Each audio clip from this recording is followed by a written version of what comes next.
আমি খাচ্ছি, কেউ নজর দিয়েন না, পরে পেটে ব্যথা করবে। হ্যাঁ। হম। সেই স্বাদ, কিন্তু স্বাদ কে।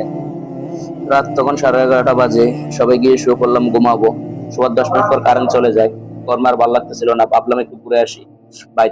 বাইরে গিয়ে দেখি আগুন জ্বলতেছে। ঘটনা কি, এখানে আগুন কেন? গিয়ে দেখি ভুট্টার কাবাব বানাইতেছে।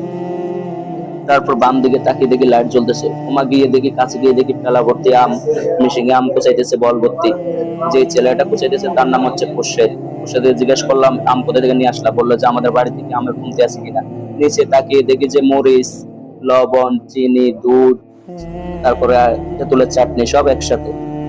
এই যে দেখতে পাচ্ছেন যে কাবাবটা বানিয়েছিল, সেটা কিন্তু সবাই এখন ভাগাভাগি করে খাচ্ছে। আসলে যে ভুট্টার কাবাবটা অসাধারণ হয়েছে।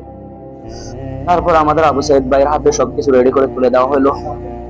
আবু সাইদ ভাই সবকিছু মাখতেছে, আর আমাদের খুরশেদ ভাই বললো খাবেন কিনা, খাইলে বসেন, ওটা করেন, বানানো হলে খাবেন। আমিও সাথে সাথে বসে বললাম, চিন্তা করলাম এত ভালো জিনিস, এটা কি হাতছাড়া করা যায় কিনা।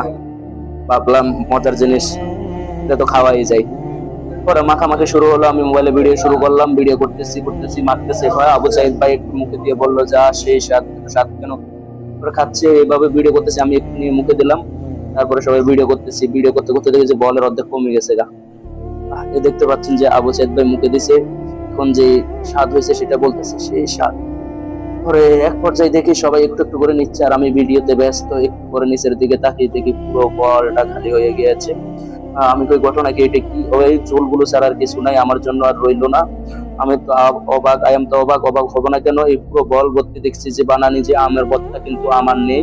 আমি যে আগে যেটুকু খেয়েছি ওইটুকুই মনে হচ্ছে যে আমার বাগার হলো না।